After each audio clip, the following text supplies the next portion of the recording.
ஒரு ஊரில் ஒரு கஞ்சன் ஒருவன் இருந்தான். 5 பைசா ஈய மாட்டான். சொல்லுவாங்க இல்லையா, எச்ச கையில கூட காக்கா ஓட்ட மாட்டான் அப்படின்னு. அப்படிப்பட்ட ஒரு கஞ்சன், மகா கஞ்சன். அந்த கஞ்சனிடத்தில் அவருடைய மனைவி, எனக்கு ரொம்ப நாளா ஒரு ஆசை இருக்குது, நம்ம பிள்ளைக்கு வெள்ளியில ஒரு கொலுசு செஞ்சு போடலாம்,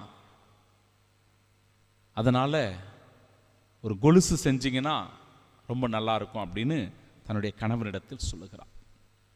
அந்த கணவனும் சரி பார்ப்போம் அப்படின்னு சொல்றான். 1 மாத காலமாகிறது. மீண்டும் அந்த மனைவி, நான் சொல்லி 1 மாசம் ஆயிடுச்சு, என்ன ஆச்சு, நம்ம பிள்ளைக்கு கொலுசு செய்யலாம் அப்படின்னு சொன்னனே, கொஞ்ச நேரம் பொறுமா, பிறகு பார்க்கலாம். 3 மாத காலமாகிவிட்டது. மீண்டும் அந்த மனைவி, நம்ம கிட்ட எதுவும் இல்லாமையா இருக்குது, கடவுள் எல்லாத்தையும் கொடுத்திருக்கிறார், எல்லா வசதியும் கொடுத்திருக்கிறார், சின்ன ஒரு ஆசை, நம்ம பிள்ளைக்கு ஒரு வெள்ளி கொலுசு வாங்கி போடலான்னு, அதை செஞ்சாதான் என்னவா, கொஞ்சம் உரிமையோடு சண்டை போட்டு கேட்கிறாள்.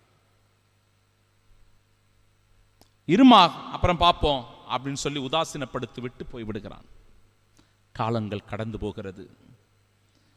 1 வருடமாகியும் கூட எதுவும் நடக்காத நிலையில் திடீரென்று அந்த மனைவி இறந்து போகிறாள். அந்த மனைவி இறந்து போன உடனே இந்த மகா கஞ்சன் கதறி கதறி அழுது, ஐயோ